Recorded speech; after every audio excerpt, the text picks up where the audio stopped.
Bonjour, chers spectateurs et spectatrices du média. Le documentaire que vous vous préparez à regarder a été tourné il y a déjà quelques années. C'est en réalité le premier épisode d'une série qui, pour l'essentiel, reste à parachever. Une série baptisée « Paris, capitale du crime politique », qui entendait et entend raconter ce Paris auquel on ne pense pas spontanément quand on arpente les rues de notre capitale. Et pourtant, à Paris, ville lumière, ville touristique, ville de la mode et des arts, ont été assassinés un grand nombre d'activistes et de politiques qui ont compté dans l'histoire contemporaine. Parmi eux, Jean Jaurès, figure tutélaire de la gauche française. C'était un 31 juillet, le 31 juillet 1914. Pourquoi ? Comment ? Quel est l'enchaînement des faits qui ont conduit à ce crime politique ? On vous laisse regarder ce qui est aujourd'hui un premier et malheureusement pour l'instant un dernier épisode. Pourquoi ? Eh bien parce que ce programme exigeant coûte cher à réaliser. Si vous souhaitez regarder d'autres épisodes sur d'autres crimes politiques, faites-nous dès maintenant des dons, sans oublier d'indiquer leur affectation souhaitée en commentaire sur la plateforme spécialisée OKPAL. Merci, et maintenant, place au documentaire signé Serge Garde et Romain Moriconi. On me définit souvent comme un collectionneur de faits divers. Ce n'est pas faux. Les faits divers me passionnent, non pour leurs aspects sordides, mais pour ce qu'ils révèlent. Ce sont des énigmes qui en disent long sur notre monde. Et puis, j'aime Paris, ma ville natale. J'entretiens avec elle une relation d'amour-haine. J'ai besoin de m'y perdre pour mieux me retrouver. Paris, ville des poètes et des artistes, séductrice, mais méprisante pour les miséreux. Paris, centre de la politique, mais aussi capitale du sang et des larmes. Paris, capitale du crime politique.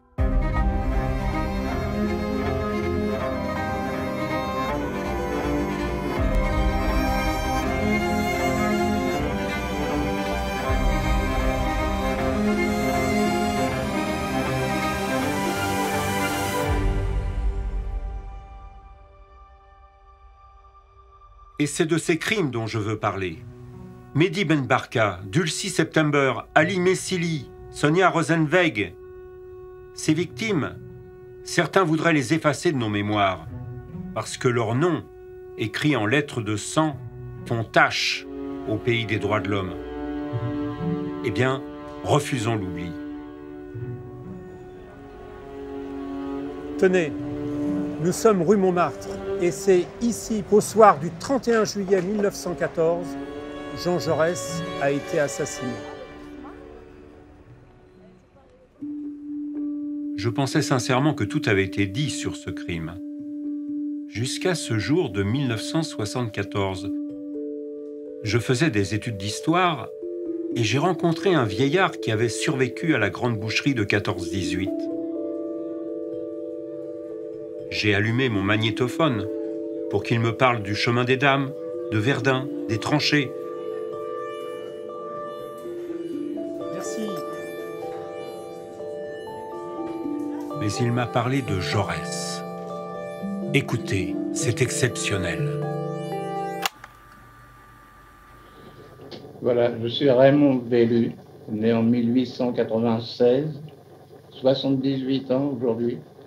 Voilà, j'étais garçon au Café du Croissant à 17 ans et demi en 1913 et c'est moi qui servais Jaurès lorsqu'on l'a assassiné. Jaurès est entré dans la salle avec toute son équipe de l'Humanité. Ils sont assis à une table, on a servi les hors d'œuvre, les plats, et puis tout d'un coup un monsieur est entré dans la salle, s'est assis à droite de la porte et m'a demandé un demi. En même temps, c'est Jaurès qui est là? Je lui ai dit oui. Tout le monde demandait où était Jaurès. Alors je suis parti. Et puis Jaurès m'appelle, Raymond, apporte-moi une pêche au kirsch. Alors j'étais au buffet, préparer une pêche. Et au moment où je lui ai apporté, le monsieur qui était entré, que je n'ai pas vu sortir, a écarté le rideau de la fenêtre entrouverte, a mis un pistolet sur la tempe droite de Jaurès et a tiré une fois, puis deux fois.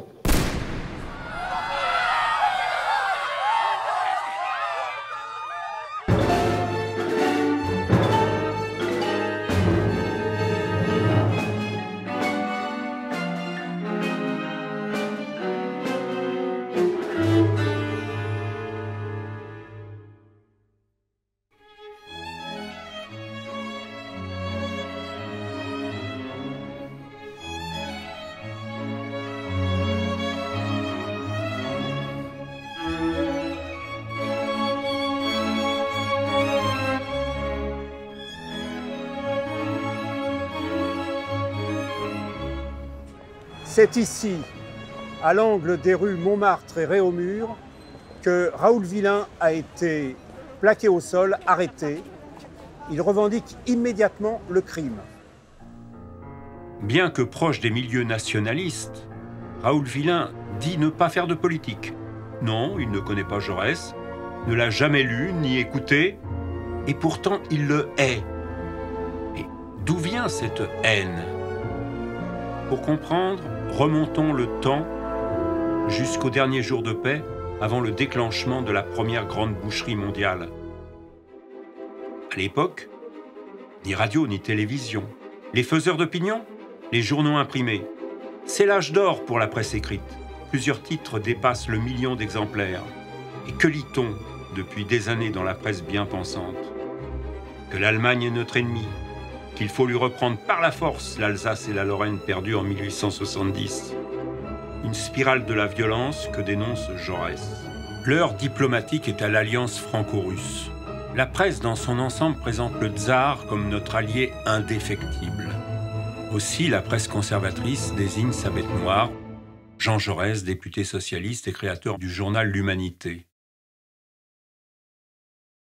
Le courage, c'est de dominer ses propres fautes, d'en souffrir, mais de n'en pas être accablé, et de continuer son chemin. Le courage, c'est d'aimer la vie et de regarder la mort d'un regard tranquille. C'est d'aller à l'idéal et de comprendre le réel. C'est d'agir et de se donner aux grandes causes sans savoir quelle récompense réserve à notre effort l'univers profond, ni s'il lui réserve une récompense. Le courage, c'est de chercher la vérité et de la dire. C'est de ne pas subir la loi du mensonge triomphant qui passe et de ne pas faire écho de notre âme, de notre bouche et de nos mains aux applaudissements imbéciles et aux huées fanatiques.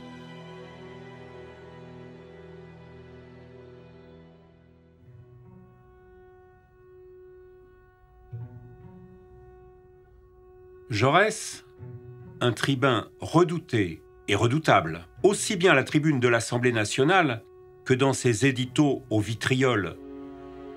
D'autant que Jaurès cristallise sur son nom tous les combats progressistes de son temps, en position contre le capitalisme qu'il dénonce à l'Assemblée nationale en 1895.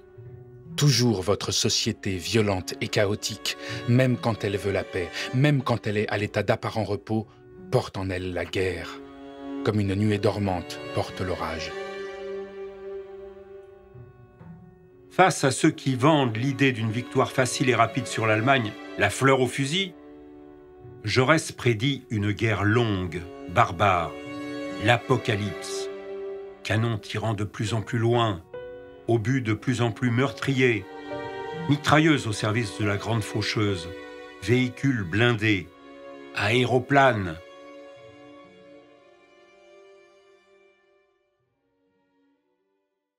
L'orage se précise au cours de l'été 1914. Un étudiant serbe tue l'archiduc François Ferdinand le 28 juin à Sarajevo. L'Autriche-Hongrie, qui veut venger son héritier au trône, s'apprête à attaquer la Serbie. La Serbie est alliée de la Russie, l'Autriche-Hongrie, celui de l'Allemagne. Par le jeu des alliances, la France risque d'être entraînée dans un conflit qui ne la concerne pas, mais qui ruinerait les pays belligérants. Le capitalisme français ayant misé sur l'émission d'emprunts russes, il se retrouve lié au destin de la Russie tsariste, qui d'ailleurs arrose largement la presse française. L'Humanité n'a pas reçu un kopek du tsar. Pour tous les corrompus et les va-t-en-guerre, Jaurès est désormais l'homme à abattre, l'empêcheur de faire la guerre en ronronnant. De Valef suggère, dans l'Écho de Paris, qu'à la veille d'une guerre, le général qui commanderait de coller au mur le citoyen Jaurès et de lui mettre à bout portant le plomb qui lui manque dans la cervelle, pensez-vous que ce général n'aurait pas fait son plus élémentaire devoir? Monsieur Jaurès a quitté à demi la France, sa pensée est allemande plutôt que française, ose écrire Maurice Barrès. Quant au patron de l'Action française, le monarchiste Charles Maurras, il qualifie d'infamie les efforts de Jaurès pour sauver la paix. Autre grande plume de la droite nationaliste, Charles Péguy décrète que, dès la déclaration de guerre, la première chose que nous ferons sera de fusiller Jaurès. Ah oui, quand on y repense, Jacques Brel avait bien raison de chanter « Ils ont tué Jaurès ». Oui, le pluriel s'impose. Raoul Villain tenait le revolver, mais combien d'intellectuels et de politiques ont armé son bras? Le parti de la guerre gangrène même le jeune parti socialiste. Jaurès est contesté. Mais Jaurès reste persuadé que la raison peut l'emporter. Après tout, le chef du gouvernement est socialiste, René Viviani. J'espère encore malgré tout qu'en raison de l'énormité du désastre dont nous sommes menacés, les gouvernements se ressaisiront et que nous n'aurons pas à frémir d'horreur à la pensée du désastre qu'entraînerait aujourd'hui pour les hommes une guerre européenne, écrit Jaurès 26 jours avant de mourir. Ce 31 juillet 1914, avant de se rendre au café du Croissant, Jaurès tente une dernière démarche auprès de René Viviani, le président du Conseil. Jaurès comprend vite qu'il n'y a rien à attendre de ce gouvernement. Pire, il croise dans l'escalier du ministère l'ambassadeur de Russie. « Voilà cette canaille d'Izvolski. Il la tient, sa guerre, dit-il. » Jaurès menace, devant témoins, de dénoncer les ministres à la tête folle et la presse grassement corrompue par la Russie. Dénoncer, oui. Ce vendredi 31 juillet 1914 à 21h, Jaurès sait qu'il ne peut compter que sur sa plume. Au moment où Raymond Vellu lui apporte une pêche au kirsch, Jaurès a en tête d'écrire un éditorial explosif dans l'Humanité. Un nouveau « J'accuse ». La guerre est déclarée 3 jours après la mort de Jaurès. En tuant Jaurès, Villain abattait l'ultime rempart à la folie guerrière. Le procès du criminel est sans cesse retardé. Raoul Villain passe toute la guerre à l'abri de sa prison. Il finit par être jugé en 1919 dans l'euphorie de la paix retrouvée et d'une amère victoire. Oubliez les 4 années de guerre atroces, faussement qualifiées de der des der. Oubliez les 10 millions de morts. Après un délibéré de 45 minutes, Raoul Villain est acquitté. Oui, vous avez bien entendu, le tueur qui revendique hautement son crime est acquitté. Non seulement la justice assassine Jaurès une seconde fois, mais en plus, elle ose condamner Madame Jaurès aux dépens. Raoul Villain est immédiatement libéré. Mais partout où il se pose, sa présence suscite une vive émotion et des manifestations. Il finit par fuir la France. Il se réfugie en Espagne et se fait construire une villa à Ibiza aux Baléares. Avec quel argent? Un mystère. Lorsque le général Franco se rebelle contre la République espagnole, Raoul Villain se range du côté des fascistes. Il est fusillé par des républicains espagnols le 17 septembre 1936. Savaient-ils qu'ils exécutaient l'assassin de Jaurès?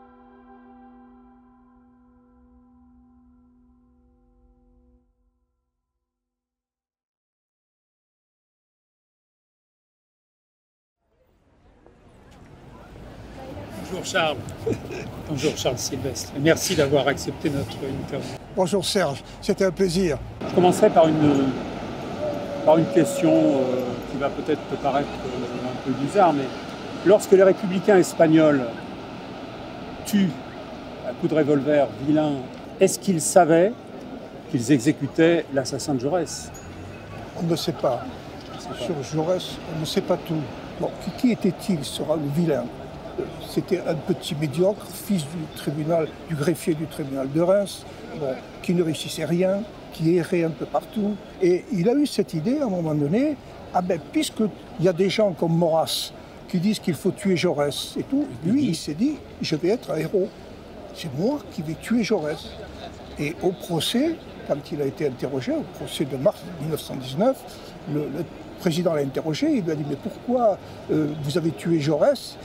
Et ce Villain-là, qui portait bien son nom, dit « C'était un grand professeur de lâcheté. » De quelle lâcheté parlait-il? Il était lâche à ses yeux, Jaurès, parce qu'il ne voulait pas de la guerre avec l'Allemagne. Donc il était celui qui, comme dit, désertait le combat. Est-ce qu'on sait l'opinion de Jaurès sur le Panthéon? Alors, directement, non.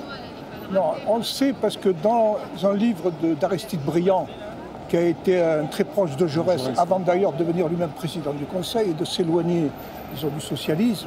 Briand raconte qu'un jour, il s'est baladé dans Paris avec Jaurès, qui sont venus au Panthéon, là, et d'après Briand, bon, il n'y a pas de raison de ne pas le croire, Jaurès lui aurait dit, si plutôt que de mettre mes cendres dans un petit cimetière de campagne, ont dû les mettre, mes cendres, au Panthéon, le reste de ma vie resterait empoisonné. Bon, alors c'est quand même curieux, mais je pense que Jaurès ne condamnait pas forcément le fait qu'on l'ait mis au Panthéon. Bon. Mais je pense qu'il voulait dire par là qu'il ne voulait pas entrer dans les grandes solennités d'une république sur lesquelles il avait des doutes au moment où il disait ça. Parce que ça commençait à être une république qui tournait plutôt à droite. Voilà. Charles Sylvestre, aujourd'hui, quelle est l'actualité de Jaurès? Jaurès, il a tellement embrassé toutes les questions du XXe siècle bon, qu'on peut y trouver aussi des choses qui nous parlent aujourd'hui. Par exemple, il a vu la fin du tsarisme. Il a vu, il s'en est aperçu. Jaurès, c'est un planétaire. On dit c'est un patriote, un nationaliste. Bon, il n'a jamais été nationaliste, il a été national, oui, et internationaliste. C'est très important. Son internationalisme à Jaurès, ce n'est pas qu'un internationalisme de vocabulaire hein, ou d'idées abstraites. Son internationalisme, il est creusé dans l'étude et la connaissance des pays en question, des grandes tendances de la planète. Et à cet égard, en 1911, il fait un grand voyage en Amérique latine. Il va au Brésil, en Uruguay, en Argentine. Il y a des grands discours. Ils sont réunis dans un volume qui s'appelle les discours de Jaurès à l'Amérique latine. On peut le trouver d'ailleurs. Bon. 1er février 1912, il est rentré en Amérique latine à la fin de 1911.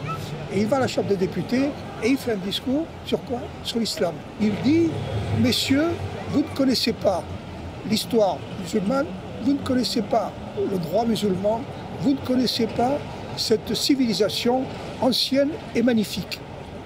Jaurès, sur l'islam. Mais il ajoute, et cet islam est en train de chercher à se reconnaître, à s'identifier et à se réunir. Et cet islam, aujourd'hui, c'est Jaurès qui parle, traversé par deux tendances contradictoires. Un islam fanatique et un islam moderne.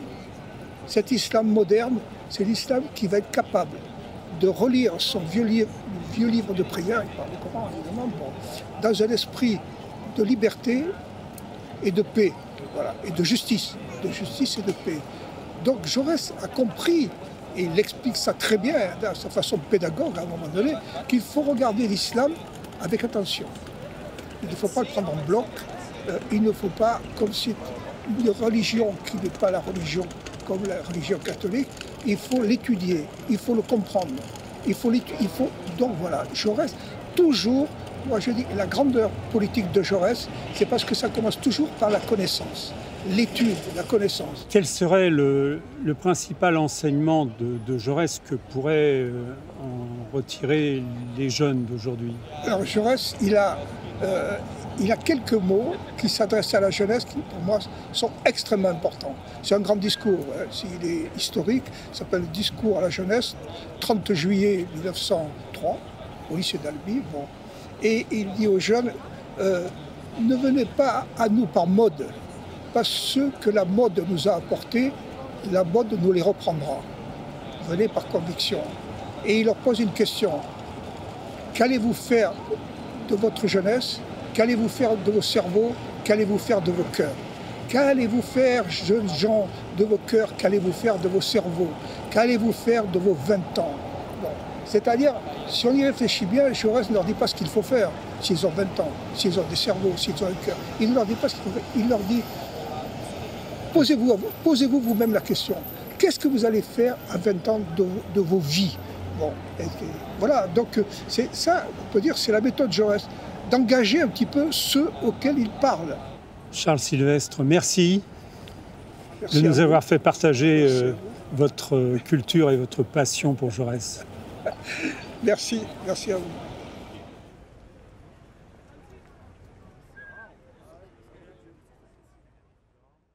Au mois de mars, le média était au bord du gouffre. Et il s'en est fallu de peu pour qu'il disparaisse. Mais grâce à votre mobilisation, nous avons tenu bon. Merci à vous. Grâce à vous, nous avons pu produire 150 matinales avec 200 invités qui ont réuni près de 30 millions de vues. Nous avons respecté l'engagement du manifeste du média. Malgré nos modestes moyens, nous avons combattu la haine de l'extrême droite, la violence de la Macronie, mais aussi les mensonges des grands médias. Que la manifestation soit déclarée ou non, on a le droit de dire stop, de dire non dans la rue. C'est un droit, c'est légal et voici la réponse. Quand j'entends le mot violence policière, personnellement, je m'étouffe. Je n'ai pas besoin de vérifier que la France soit prête. La France est prête. Et elle est prête parce que nous avons un système de santé extrêmement solide. Depuis 3 ans, rien n'a été fait pour l'hôpital. Moins de lits, moins de personnel qu'en janvier 2020. Est-ce que c'est un scandale que l'État, des ministères, puissent avoir recours à des cabinets de conseil? Je vois pas comment on peut pas parler de détournement d'argent public, puisque notre argent public de contribuables n'a servi à rien. Comme vous le voyez, le média a toujours remis l'église au centre du village. Il a donné de la voix aux engagés, aux révoltés, à tous les combats oubliés d'une presse mainstream qui ne donne la parole qu'aux puissants et aux prêcheurs de haine. Au moment où Emmanuel Macron commence son second quinquennat, et même si les législatives peuvent le freiner, nous avons plus que jamais besoin de médias de résistance, libres et gratuits. À la rentrée, nous allons revenir encore plus fort, encore plus impertinent. Après avoir fait éruption dans le monde merveilleux des matinales mainstream, nous vous proposons un tout nouveau projet, plus décapant encore, nous incruster dans la case du 18-20h. C'est le fameux soir où elle vous accuse de viol? Il s'est rien passé. Il s'est rien passé, cher Yann. On a l'impression que vous avez quand même un mental d'acier. C'est sûr que c'est un parcours pas commun. Est-ce une bonne chose? Non, à voilà, 80%. Voilà les gars, et je le vois sur les réseaux, c'est un truc de fou. Vous avez envie de voir autre chose le soir en rentrant à la maison? Eh bien nous aussi. C'est pourquoi nous vous proposerons dès la rentrée une émission à 18h qui s'appellera Toujours debout. Alors non, ce n'est pas une reprise de la chanson de Renaud. Ce n'est pas non plus un hommage à Valérie Pécresse. Debout! Toujours debout sera un tout nouveau terrain de débat, de critique de l'actualité politique sans détour, avec un regard neuf, un ton décalé, à contre-courant de ce que l'espace médiatique nous sert jusqu'ici, avec des reportages de terrain et des chroniques sans concession. Cette émission, nous allons la construire avec vous. Car le média, ce n'est pas seulement une équipe de journalistes professionnels, ce sont 4500 sociétaires appartenant à la plus grande coopérative médiatique de France. Une coopérative engagée qui ne sera jamais sous le joug d'un milliardaire qui dicterait notre ligne éditoriale. Mais vous le savez, si nos contenus vidéo sont proposés gratuitement, leur production coûte cher, très cher. On met un pognon dingue. Et un format de l'ambition de Toujours debout mobilisera des moyens inédits. Ainsi, pour que cette ambitieuse saison 6 du média puisse voir le jour, notre objectif est d'atteindre le prochain palier des 15 000 abonnés. Pour être une véritable alternative médiatique. Abonnez-vous, aidez-nous à atteindre le prochain palier de 15 000 abonnés pour que le média, votre média, reste toujours debout.